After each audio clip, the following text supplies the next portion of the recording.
झाली आहे, तुझ्यावरती करणी झाली आहे, पण हे विज्ञानाने त्याला उत्तर दिलं की बाबा हे असं आहे. आज आपली लहान मुलं करतात हे विज्ञानाची देण आहे. त्यामुळे अंधश्रद्धा फोफावली त्याला पण संपवायचं काम आपल्या विज्ञानानं केले. त्यामुळे विज्ञान खूप महत्वाचं आहे.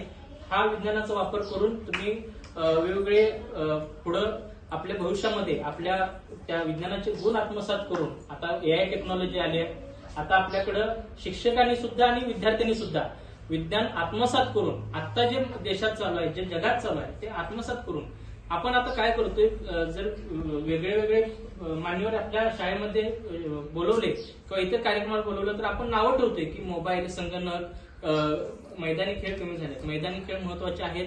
त्याच पद्धतीनं संगणक असेल, मोबाईल असेल, याला नावं ठेवण्याची आता काही गरज नाही आहे. ते आता आत्मसात करून लिमिटेड कामापुरतं वापर करून ते, कारण की जग आता ते घेऊन पुढे चाललंय आणि आपण नावं ठेवत बसलोय त्या गोष्टींना. पण त्याचा लिमिटेड आणि चांगला वापर करणं महत्वाचं आहे. कारण की एखादं शस्त्र असतं ते आपल्या एखादी तलवार जर शिवाजी महाराजांच्या हातात बघितली की आपल्याला ती आपल्या रक्षणासाठी वाटते, तसं जर इतर दुसऱ्या शत्रूंच्या हातात वाटलं तर ती आपल्यासाठी घातक ठरत असते. जसं आपला भारताचा सैनिक बंदूक घेऊन आपल्याला दिसला की तो आपला वाटतो, तर पाकिस्तानचा दिसला तर आपल्याला तो शत्रू वाटतो.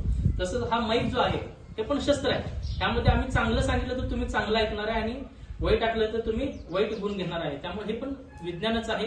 विज्ञानाचा चांगला वापर आपल्या भविष्यासाठी आपण करावा. वेगवेगळे एआयचे टूल्स मला वापरातले कुठले आहेत, तुम्ही पाठवलेले जे टूल्स आहेत हे टूल्सचे तुम्ही अभ्यास करा आणि हे टूल्स तुम्ही स्वतः इम्प्लिमेंट करून बघा. म्हणजे आपण जो फावला वेळ घालवतो खेळण्यासाठी वगैरे इकडं, तो यासाठी खर्च करा. तुम्हाला नक्की याचा फायदा होईल. आणि माझ्या शिक्षकांना पण एक आग्रह आहे की आपण आता या मुलांना सांगतो की तुम्ही स्किल डेव्हलपमेंट करून घ्या. तुम्हाला पण मी काही टूल्स देतो की शिक्षक पेशामधनं किंवा तुमच्या शाळेच्या व्यवस्थापनासाठी एआयच्या माध्यमातून तुम्ही मुलांबरोबर इझिली कम्युनिकेट करू शकता. असे आपण काही टूल्स तुम्ही इम्प्लिमेंट करा, जेणेकरून मुलांना पण त्या गोष्टी इझिली अंडरस्टँड होतील आणि तुमच्या आणि मुलांच्या मध्ये सुसंवाद होईल.